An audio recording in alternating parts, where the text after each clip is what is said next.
Hello student, YouTube channel excellent exam में मैं विवेक आपका फिर से स्वागत करता हूं। दोस्तों आज का टॉपिक बहुत ही इंपॉर्टेंट है क्योंकि दोस्तों आज हम लेकर आ चुके हैं क्लास 12th केमिस्ट्री में सभी अध्याय का 22 सबसे महत्वपूर्ण प्रश्न, यानी कि पूरे चैप्टर से हमने ये 22 मोस्ट इंपॉर्टेंट क्वेश्चन सेलेक्ट किया हुआ है। और ये क्वेश्चन जो है 10 वर्षों से लगातार आपको बोर्ड एग्जाम में पूछे जा रहे हैं, तो ये पूरे बुक से ये क्वेश्चन आपको अच्छे से तैयार करना है। ठीक है, अगर बात करें तो देख सकते हैं 13 से लेकर के 23 तक क्वेश्चन पूछे गए। 2024 में भी जो है क्वेश्चन ये रिपीट करेगा, तो ये आपको 22 क्वेश्चन अच्छे से तैयार कर लेंगे तो आपका अति लघु उत्तरीय प्रश्न अच्छे से तैयार हो जाएगा। ठीक है, चलिए शुरू करते हैं दोस्तों क्लास को। एक बार आप सभी इस क्लास को लाइक कर दीजिएगा और सभी स्टूडेंट जो इस वीडियो को शेयर कर दीजिए, और चैनल पहली बार चैनल को आप सभी सब्सक्राइब करके घंटी को दबाकर ऑल पर क्लिक कर दीजिएगा ताकि आने वाले समय की इंपॉर्टेंट क्लास की नोटिफिकेशन आपको मिलती रहे। साथ में दोस्तों आप चाहते हैं 2024 शानदार और जबरदस्त तैयारी हो जाए, तो इसके लिए आपको बिल्कुल फ्री ग्रुप, आप सभी की पढ़ाई के लिए फ्री ग्रुप हमने बनाया टेलीग्राम और व्हाट्सएप का। दोनों ग्रुप का लिंक जो इसी वीडियो के डिस्क्रिप्शन बॉक्स में दिया गया, तुरंत जाकर जुड़ जाइएगा क्योंकि दोस्तों पढ़ाने का जितने भी इंपॉर्टेंट क्लास चलते हैं सबका जो लिंक है जो है हम आपको टेलीग्राम और व्हाट्सएप पर शेयर कर देते हैं। साथ दोस्तों जो इंपॉर्टेंट आपका पीडीएफ होता है वो हम आपको टेलीग्राम पर शेयर करते हैं ताकि जितने हमारे प्यारे स्टूडेंट चैनल से जुड़े हुए हैं उनको कहीं पर भी भटकना ना पड़े और बिल्कुल आसानी से वो पीडीएफ डाउनलोड कर पाए। ठीक है, और साथ में आप सभी को बता दें कि सभी सब्जेक्ट का इंपॉर्टेंट क्वेश्चन जो है हमने प्लेलिस्ट बना दिया सभी विषय का। ठीक है, प्लेलिस्ट बना दिया है और इस प्लेलिस्ट का लिंक भी हमने वीडियो के डिस्क्रिप्शन बॉक्स में ही दिया है और हमने ठीक है वहां से भी देख सकते हैं, या फिर चैनल पर भी जाएंगे तो उसके प्लेलिस्ट में भी देखेंगे तो भी वहां से आपको क्वेश्चन मिल जाएगा। ठीक है, चलिए दोस्तों शुरू करते हैं आज का टॉपिक जो कि बहुत ज़्यादा इंपॉर्टेंट है। ये हमने पूरे बुक से सेलेक्ट किया हुआ है क्वेश्चन जो आपको अति लघु उत्तरीय प्रश्न में क्वेश्चन बन सकते हैं। तो ये 2 अंक में क्वेश्चन आपको पूछा जाएगा। तो चलिए पहला ही क्वेश्चन आपके सामने कहता है कि नर्स समीकरण की व्याख्या आपको करनी है, या नर्स समीकरण क्या होती है उसका आपको सूत्र बताना है और उनके संकेतांक का अर्थ भी आपको बताना है। जो 2023 में पेपर में आया था वो इस तरीके से क्वेश्चन पूछा गया था कि नर्स समीकरण तथा रासायनिक सेलों में इसका एक अनुप्रयोग आपको यहाँ पर लिखनी है। ठीक है, तो चलिए बात कर लेते हैं। तो सबसे पहले हम बात कर लेते हैं कि नर्स समीकरण होता है क्या है। ठीक है, तो जब मान लेते हैं कि कोई किसी इलेक्ट्रोड की क्रिया हो रही है। ठीक है, कोई इलेक्ट्रोड की क्रिया हो रही है तो मान लेते हैं ये हमारा जो यम है, यम प्लस यानी ये हमारा क्या धातु आयन है और यहाँ पर क्या ये क्या इलेक्ट्रॉन है। ठीक है, और यहाँ से ये रिएक्शन करके क्या मान लेते हैं बनाता हमारा कोई धातु बनता है। तो कहते हैं के लिए नर्स का समीकरण हम किस तरीके से निकाल सकते हैं, लिख सकते हैं। तो दोस्तों ये है आपका नर्स का समीकरण, ये याद होना चाहिए आपको अच्छे से। ठीक है, कहता E equal to E0 minus 2.303 RT upon NF log 10 M upon K MN plus. ठीक है, अब यहाँ पर आप दिखाएंगे कि जहाँ पर E जो है या E सेल जो है आपके इलेक्ट्रोड विभव है। E को क्या बोलेंगे इसको, ये है हमारा क्या इलेक्ट्रोड विभव है, और E0 जो है ये मानक इलेक्ट्रोड विभव कहा जाएगा, और जो ये यन है छोटा वाला ये इलेक्ट्रोड अभिक्रिया में प्रयुक्त इलेक्ट्रॉनों की संख्या। यन क्या हमारे इलेक्ट्रोड अभिक्रिया में प्रयुक्त इलेक्ट्रॉनों की संख्या है। R कैपिटल R जो हमारा गैस नियतांक, T हमारा क्या परम ताप है, और जो F है वो हमारा क्या फैराडे स्थिरांक या नियतांक है। ठीक है, और जो Mn प्लस Ri है ये हमारा क्या विलियन में धातु आयनों की सक्रियता है अथवा मोल पर लीटर में व्यक्त सांद्रता है। ठीक है, इतना अगर आप दिखाएंगे तो आपको क्या मिल जाएगा, 2 अंक आसानी से मिल जाएगा। तो नर्स समीकरण और इसका संकेतांक आपको याद होना चाहिए। आपसे उपयोग पूछा था तो यहाँ में याद रखिएगा उपयोग में कि नर्स समीकरण का उपयोग जो है विभिन्न, ठीक है, नर्स समीकरण का उपयोग विभिन्न तापों तथा आयन सांद्रताओं पर स्थित इलेक्ट्रोड के इलेक्ट्रोड विभव की गणना करने के लिए किया जाता है। किसके, आपके विभिन्न तापों तथा आयन सांद्रताओं पर स्थित जो इलेक्ट्रोड है, इलेक्ट्रोड के इलेक्ट्रोड विभव की गणना करने के लिए इसका उपयोग किया जाता है। ठीक है, ये क्वेश्चन आपका तैयार हो गया, पहला बहुत ज़्यादा इंपॉर्टेंट है। चलिए दूसरा जो क्वेश्चन है कि इलेक्ट्रोड विभव की परिभाषा दीजिए। तो एक तो आपका इलेक्ट्रोड विभव, एक होता है आपका मानक इलेक्ट्रोड विभव, दोनों इंपॉर्टेंट है। फिलहाल यहाँ हम देखिएगा तो उत्तर देंगे कि जब एक धातु को, ध्यान सुनिए, कहता है जब एक धातु को अपने लवण के विलयन में डुबोया जाता है तो धातु जो है विलयन के सापेक्ष धातु के विभव को इलेक्ट्रोड विभव कहते हैं। अर्थात दूसरे भाषा में समझिए कि इलेक्ट्रोड तथा वैद्युत अपघट के मध्य उत्पन्न विभवांतर को हम क्या बोलते हैं, इलेक्ट्रोड विभव कहते हैं। सिंपल बात, दोनों में से कोई एक आप आंसर लिख सकते हैं। तीसरा क्वेश्चन है कि वैद्युत रासायनिक श्रेणी के दो अनुप्रयोग लिखिए, मोस्ट इंपॉर्टेंट क्वेश्चन है, ठीक है, इसको आपको तैयार करना है। लिखेंगे दो उपयोग आपसे पूछा अनुप्रयोग, तो पहला है कि विद्युत सेलों में इलेक्ट्रोड युग्मों का विद्युत वाहक बल ज्ञात करने में इसका उपयोग किया जाता है। दूसरा है कि ऑक्सीकरण अपचयन क्रिया की दशा ज्ञात करना अथवा संभावना की प्रवृत्ति करना भी इसका उपयोग अनुप्रयोग है, ठीक है। चलिए इसके बाद दोस्तों अगले क्वेश्चन की तरफ बढ़ते हैं। अगला क्वेश्चन है आपके सामने कि यद्यपि विद्युत रासायनिक श्रेणी में एल्यूमिनियम हाइड्रोजन से नीचे स्थित है, ठीक है, परंतु यह वायु और जल में स्थायी है क्यों?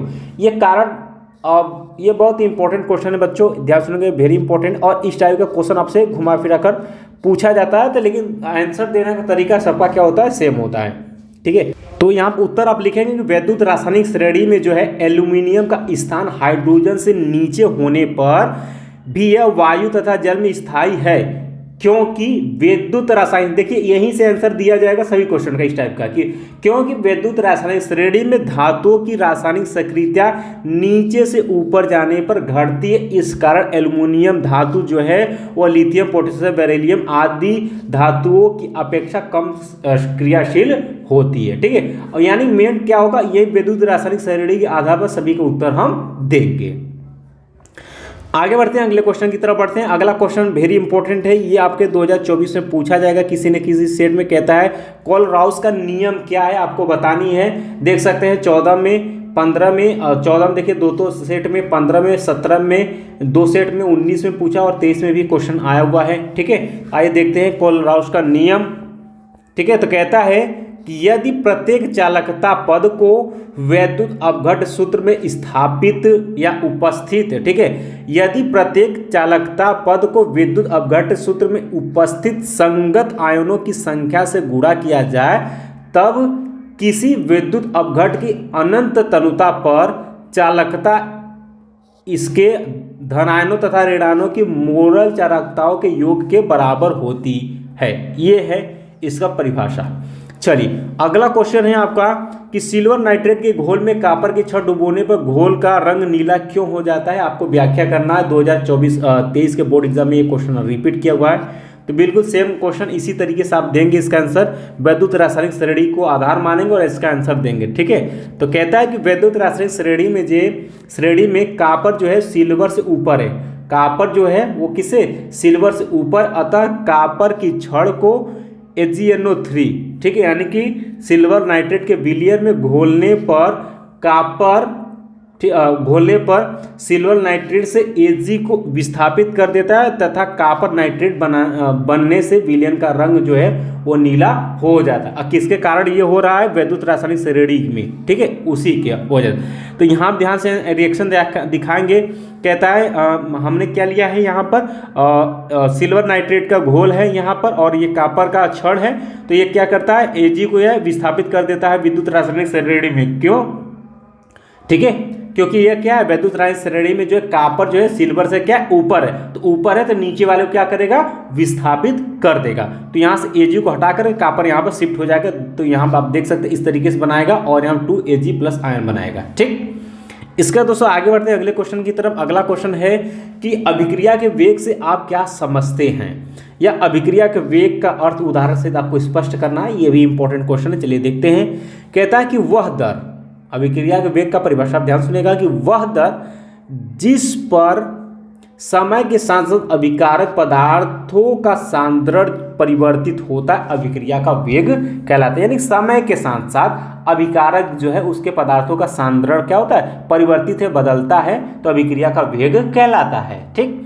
कहता है यदि सूक्ष्म अंतराल मान लो छोटा सा अंतराल dt में अभिकारक के dx मोल उत्पाद में क्या होते हैं, छोटे से मोल उत्पाद में क्या होते हैं, परिवर्तित होते हो, तो हम कह सकते हैं अभिक्रिया का वेग dx अपान क्या होगा, dt होगा, ठीक है। यदि अंतराल dt में अभिकारक के dc मोल शेष हो, तो हम कह सकते हैं अभिक्रिया का वेग क्या हो जाएगा, dc अपान क्या होगा, dt होगा। बस इतना ही आपको दिखाना, 2 नंबर आप पा जाएंगे। अगला क्वेश्चन कहता है कि अभिक्रिया की कोटि का अर्थ जो है उदाहरण से आपको स्पष्ट करनी है, 2020 का क्वेश्चन है, ठीक है। तो उत्तर दिखाएंगे कि किसी रासायनिक अभिक्रिया में उपस्थित अभिकारक अणुओं की वह संख्या जिसका सांद्रण रासायनिक परिवर्तन के परिणाम स्वरूप परिवर्तित होता है, अभिक्रिया की कोटि कहलाती है। बार बार क्वेश्चन आपको एग्जाम में पूछता है। यह प्रायोगिक रूप से निर्धारित अभिक्रिया दर समीकरण में सांद्रता पदों की व्याख्या की क्या होती है, बराबर होती है, और सांद्रता पदों की संख्या की क्या होती है, बराबर होती है। अब यहाँ पर अभिक्रिया मान लेते हैं, कोई भी आप रिएक्शन यहाँ पर दिखाते हैं कि Na+Mb है, कोई उत्पाद यहाँ पर बनाता है, तो इसके लिए वेग व्यंजक आप इस तरीके से लिखेंगे, यानी दर बराबर एक मान लेते हैं। यहाँ पर क्या इन्वर्स होता है, डायरेक्ट लिखेंगे तो ये इन्वर्स का ये अनुक्रमानुपाती का चिन्ह हटेगा, तो यहाँ पर बराबर का चिन्ह होता है, और बराबर का हटा तो एक कांस्टेंट के जुड़ जाता है, तो दर लिखेंगे डायरेक्ट, ये आपको ये लिखना आना चाहिए, ठीक है। तो यहाँ में दर बराबर क्या होता है, अब देखिए ए है, ए के जो ये इसके ध्यान सुनिएगा, तो ए होएगा एक्टिव मास ऑफ ए और एक्टिव मास ऑफ वाई, ठीक है। अतः इस अभिक्रिया की जो कोटि होगी वो क्या हो जाएगी, x+y, जो इसके पार में होता है वो क्या हो जाएगा, जुड़ जाएगी यहाँ पर। और कहता है x तथा y का मान n और m के समान भी हो सकता है या इससे भिन्न भी हो सकता है, ये निर्भर करता है कौन सी अभिक्रिया है, ठीक।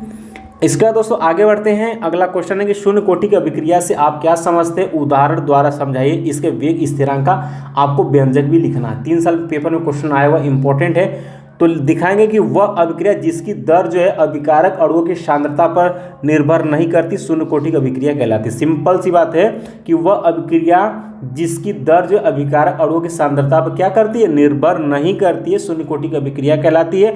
उदाहरण में आप यहाँ पर एक ये वाला उदाहरण आप दिखा सकते हैं, ठीक है, कि 2N2O, ठीक है, से रिएक्शन करके 2N2 + O2 बनाता है। तो वेग स्थिरांक का व्यंजक यहाँ पर अगर आप लिखेंगे तो क्या हो जाएगा आपका, active mass of A0 - A/A, तो ये जो होगा आपका क्या होगा, शून्य कोटि की अभिक्रिया होगी।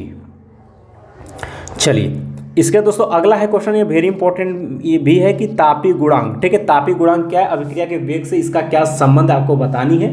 ये 18 में 2 बार क्वेश्चन पूछा है। तो सिंपल सा है कि किसी अभिक्रिया के 2 तापों के, ठीक है, 2 तापों के 10 डिग्री सेल्सियस के अंतराल पर वेग स्थिरांक का अनुपात क्या होती है, तापीय गुणांक कहलाता है। साधारणतः ये 2 ताप जो 25 डिग्री सेल्सियस तथा 35 डिग्री सेल्सियस किए जा सकते हैं। तो तापीय गुणांक बराबर क्या हो जाएगा, ये जो होगा तो क्या होगा, दोनों में कितने का अंतर होना चाहिए भाई, 10 डिग्री सेल्सियस का अंतर होना चाहिए। तो ये देख सकते हैं कि 35 डिग्री सेल्सियस पर ताप वेग स्थिरांक और 25 डिग्री सेल्सियस पर वेग स्थिरांक।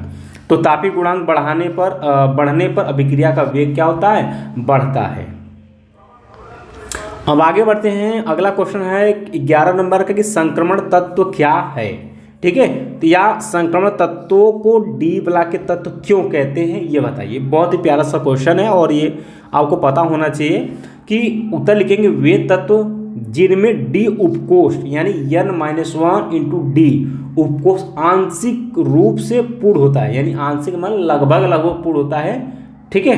तो डी ब्लॉक के तत्व कहलाते हैं। इन्हें दीर्घवृत्ताकार आवर्त सारणी के 3 से 12 समूहों में S ब्लॉक और P ब्लॉक के तत्वों के क्या बीच में रखा गया, ठीक है, इनके क्या हो गया, बीच में रखा गया है, ठीक है, और रखा गया, अतः इन्हें संक्रमण तत्व भी कहते हैं। हालांकि यहाँ हमने पीरियोडिक टेबल नहीं रखा है, नहीं तो वहाँ पर दिखा देते आप पीरियोडिक टेबल में, यानी कि आवर्त सारणी में देखेंगे तो वहाँ पर आपको दिख जाएगा कि बीचों बीच इधर आपका क्या है, S ब्लॉक, इधर आपका क्या है, P ब्लॉक, ये बीच में है जो आपका क्या है, आपका क्या है, D ब्लॉक है, ठीक है।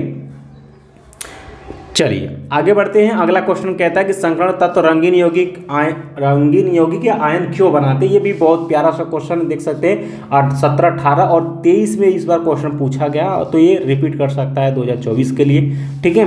तो लिखेंगे कि संक्रमण तत्वों के अधिकांश यौगिक ठोस अवस्था में या जलीय विलयन में रंगीन या वर्णक होते हैं। यह गुण यस तथा पी ब्लॉक के कक्षकों से भिन्न होता है। संकर्ण तत्वों के यौगिकों और आयनों का रंगीन होना उनका एक विशिष्ट गुण है। वे आयन अथवा यौगिक जिनमें धातु की N-1 कोष या डी उपकोष अपूर्ण होते हैं, अर्थात जिनमें डी उपकोष में अयुग्मित इलेक्ट्रॉन होते हैं, वे ही प्राय रंगीन होते हैं और रंगीन आयन बनाते हैं। अब जैसे कि अगर आप यहाँ पर आयरन को देख लेते हैं, ठीक है, तो यहाँ पर भी क्या इसका उपकोष क्या भरा नहीं होता है, यानी डी उपकोष क्या होता है, अपूर्ण होता है, भरा नहीं होता है, तो वो भी क्या होता है रंगीन आयन बनाते हैं, यानी कि उसको विलयन में डालते हैं, जली विलयन में। जैसे कि लोहे को मान लेते हैं कि आप जल में डालते हो तो क्या होता है वो उसमें क्या होता है जंग लगता है, और जंग का कलर क्या होता है रंगीन होता है, ठीक है। तो वही यहाँ पर कहा गया है, तो इस तरीके से भी आप समझ सकते हैं। अगला क्वेश्चन है क्वेश्चन नंबर 13 है कि निम्न पर संक्षिप्त आपको टिप्पणी लिखनी है, वोल्टेज अभिक्रिया क्या है। ये देख सकते हैं 2020 और 23 के पेपर में क्वेश्चन पूछा हुआ है, या फिर डायरेक्ट पूछा है 20 में कि क्या होता है जब सूक्ष्म इथिल सोडियम मेथिल क्लोराइड से अभिक्रिया करता है, ठीक है। तो ऊटज अभिक्रिया देख लेते हैं। तो कहता है कि ऊटज अभिक्रिया यानी दोस्तों एल्किल हैलाइड की अभिक्रिया जो है, या एल्किल हैलाइड की क्रिया शुष्क ईथर की उपस्थिति में सोडियम धातु से कराने पर एल्किल बनता है, इस क्रिया को ऊटज अभिक्रिया कहते हैं, ठीक है। ध्यान सुनिएगा, कहता है कि एल्किल हैलाइड यानी कि एल्किल हैलाइड की क्रिया जो शुष्क ईथर की उपस्थिति में, यानी शुष्क ईथर हो की उपस्थिति में सोडियम धातु से अगर हम कराते हैं तो और एल्किल बनता है, तो इस क्रिया को हम ऊटज अभिक्रिया कहते हैं। इसमें बनने वाले एल्केल में कार्बन परमाणुओं की संख्या पितृ एल्किल हैलाइड की अपेक्षा क्या होती है दोगुनी होती है। चलिए, तो यहाँ पर हमने ले लिया एल्किल हैलाइड, ठीक है, दो अणु एल्किल हैलाइड से यहाँ पर किसके उपस्थिति में शुष्क ईथर की उपस्थिति में सोडियम के साथ अभिक्रिया कराते हैं, तो दो अणु हमने सोडियम के लिए रखा है। तो देख सकते हैं आर, ठीक है, और R बराबर क्या होता है आपका CH3 होता है, ठीक है। तो यहाँ क्या हो जाएगा CH3। अब ये ग्रुप क्या है आपका एल्केल बनाता है, ठीक है, और यहाँ 2NX बनाता है, ठीक है। तो इस अब इसी को ध्यान सुनेगा, ये तो रहा। अब उदाहरण में आप कोई भी रिएक्शन दिखा सकते हैं। तो यहाँ पर हमने ले रखा है मेथिल क्लोराइड, ठीक है, एल्किल हैलाइड का ही क्या ये समूह है, तो मेथिल क्लोराइड। तो यहाँ हम देख सकते हैं कि R की जगह CH3 रखना है, तो यहाँ और X जो होता है उसमें आपका क्या होता है हैलोजन ग्रुप होता है, जैसे कि आपका क्लोरीन हो गया, फ्लोरीन हो गया, ठीक है, ये सब आपके इसमें आ जाते हैं।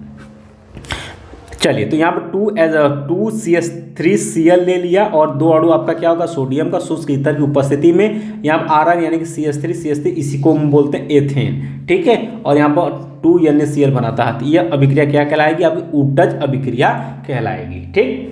इसके बाद बढ़ते हैं अगले क्वेश्चन की तरफ। अगला क्वेश्चन है कि ऊटज फिटिंग अभिक्रिया। अब ध्यान सुनिए, वो ऊटज अभिक्रिया थे और ये क्या ऊटज फिटिंग अभिक्रिया पर आपको संक्षिप्त टिप्पणी लिखनी है। ये भी आपका 2023 के पेपर में क्वेश्चन आया हुआ है, 18, 20 और 23 में क्वेश्चन आ गया है।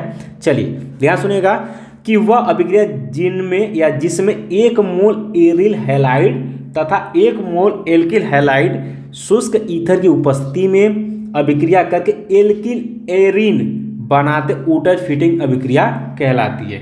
अब यहाँ पर हमने ब्रोमो बेंजीन ले रखा है, किसका एरिल हैलाइड तथा 1 मोल किसका एल्किल हैलाइड का। तो यहाँ पर हमने क्या ब्रोमो बेंजीन ले लिया और 2 अणु सोडियम है, ठीक है, और यहाँ पर ब्रोमो मेथिल में ले लिया, शुष्क ईथर की उपस्थिति में अभिक्रिया कराएंगे। तो यहाँ पर जो बनेगा C6H5CH3 टालुइन बनेगा, ठीक है, और यहाँ पर ये देख सकते हैं 2NaBr यानी सोडियम ब्रोमाइड यहाँ पर बनकर तैयार होगा, और यह अभिक्रिया क्या कहलाती ऊटज फिटिंग अभिक्रिया कहलाएगी।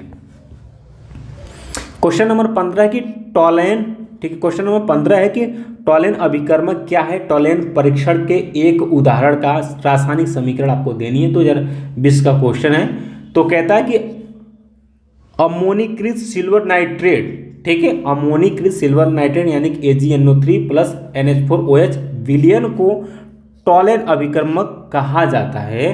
एल्डिहाइड टॉलेन अभिकर्मक से क्रिया करके रजत दर्पण बनाते हैं, अतः इस क्रिया का प्रयोग एल्डिहाइड समूह की उपस्थिति की जांच हेतु किया जाता है। यानी कि एल्डिहाइड समूह उपस्थित है या फिर नहीं, इसका जांच करने के लिए इसका उपयोग किया जाता है। तो यहाँ पर हमने ले रखा है RCHO एल्डिहाइड, R हमने आपको बता दिया, इसके जगह क्या रखेंगे CH3 रखेंगे, ठीक है, और यहाँ पर टॉलेन अभिकर्म Ag2O यहाँ पर गर्म करते हैं RCOOH। अब देखिए एल्डिहाइड ग्रुप आपका मिल गया, और यहाँ पर क्या 2Ag यानी यही रजत दर्पण बनाता है, ठीक है।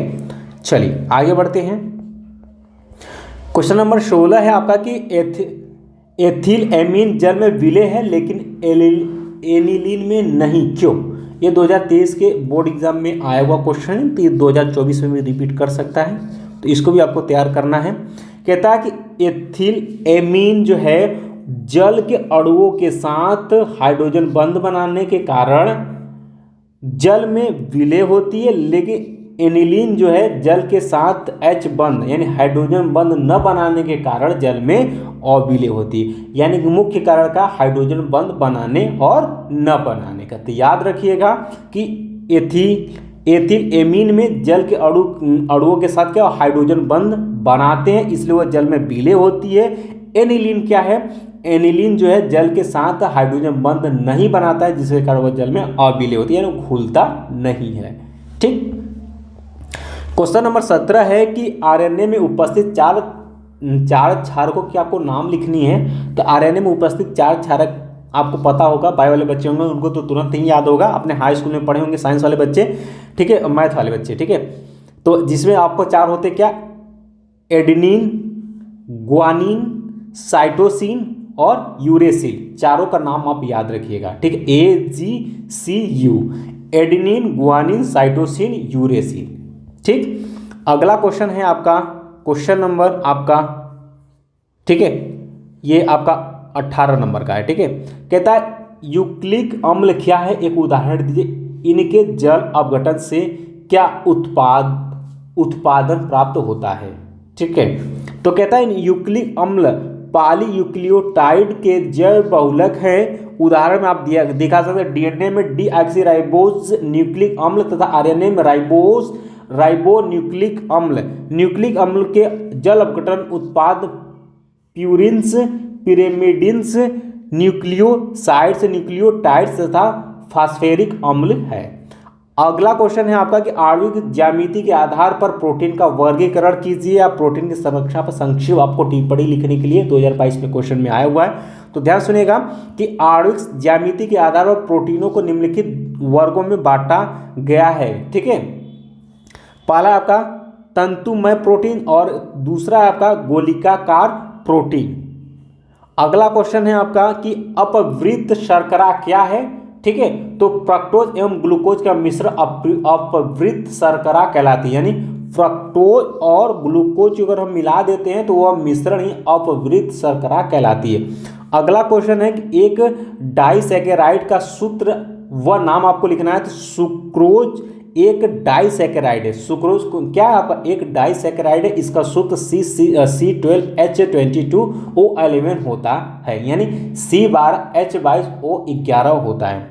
अगला क्वेश्चन है कि दूध के जमने में इसमें उपस्थित शर्करा में क्या परिवर्तित होता है। तो दूध के जमने के दौरान जीवाणुओं की क्रिया द्वारा दूध में उपस्थित लैक्टोज जो है वो शर्करा को लैक्टिक अम्ल में परिवर्तित कर दिया जाता है। अब यहाँ पर आप रिएक्शन दिखाएंगे C12H22O11 प्लस H2O, और यहाँ पर जीवाणु से क्रिया होती है। तो यहाँ पर क्या बना CH3CH, यहाँ से OH और यहाँ COOH, इसको हम लोग बोलते हैं लैक्टिक अम्ल। इस सूत्र को याद रखिएगा, इस सूत्र को आप याद रखिएगा, ठीक है। अगला क्वेश्चन है कि न्यूक्लिक अम्लों के 2 प्रमुख कार्यों का आपको उल्लेख करना 2016 में क्वेश्चन आया हुआ। तो न्यूक्लिक अम्ल के 2 प्रमुख कार्य हैं, एक तो है प्रोटीन संश्लेषण और दूसरा आनुवंशिक कोड निर्धारण में इसका प्रमुख कार्य है। तो यहाँ तकरीबन आपको हमने 22 का 23 क्वेश्चन हमने आपको कंप्लीट करवा दिया। ये पूरे बुक से हमने क्वेश्चन 2 अंक में यानी अति लघु उत्तरी में सेलेक्ट किया हुआ है। बाकी कुछ क्वेश्चन अगर छूट गए होंगे तो आने वाले समय में फिर से क्लास लेकर के जो है कुछ और क्वेश्चन इसमें करा देंगे, तो आपका अति लघु उत्तरी में बहुत सारे क्वेश्चन आपका अटेम्प्ट हो जाएगा। फिर भी किसी बच्चों को कहीं पर भी प्रॉब्लम होती है आप बिल्कुल हमें कमेंट बॉक्स में कमेंट कर सकते हैं। और इसी तरीके से दोस्तों आपको हम लघु भी बताएंगे, लघु उत्तरी प्रश्न फर्स्ट प्रकार का, फिर आपका लघु उत्तरी प्रश्न सेकंड प्रकार का, पूरे बुक का इंपॉर्टेंट जो रहेगा वो भी हम बताएंगे आपको। उसके साथ साथ आपका दीर्घ उत्तरी प्रश्न आपको भी बताएंगे, बीच बीच में चलता रहेगा। एकदम पूरी तरीके से अच्छे से केमिस्ट्री को तैयार कराएंगे, इसी तरीके से फिजिक्स को कराएंगे, सभी सब्जेक्ट को। और हाँ, इसका आंकिक बहुत जल्द हम आपको लेकर के आने वाले हैं। आंकिक, क्योंकि केमिस्ट्री में बोर्ड सीधा बोल दिया कि आंकिक प्रश्न कम से कम 8 अंक के पेपर में आपको मिलेंगे देखने के लिए, ठीक है। तो आपको इस बार से क्या 3 ही चैप्टर है, 3 चैप्टर का आंकिक आपको सरल करना, और सरल करने के लिए आपको सूत्र याद होना चाहिए, ठीक है। और इसी तरीके से आपको फिजिक्स में भी आंकिक प्रश्न पूछे जाएंगे, तो वहाँ पर भी आपको तैयार करना है, तो उसको भी आप लेकर के धीरे धीरे आते रहेंगे। तो आज का सेशन दोस्तों यही समाप्त करते हैं। तो एक बार आप सभी लाइक कर दीजिएगा, शेयर कर दीजिएगा, और चैनल पहली बार चैनल को सब्सक्राइब कर लीजिएगा अगर नहीं किए हैं तो। और free group Telegram WhatsApp group से जुड़ जाइएगा, इसका लिंक हमने डिस्क्रिप्शन बॉक्स में दे रखा है।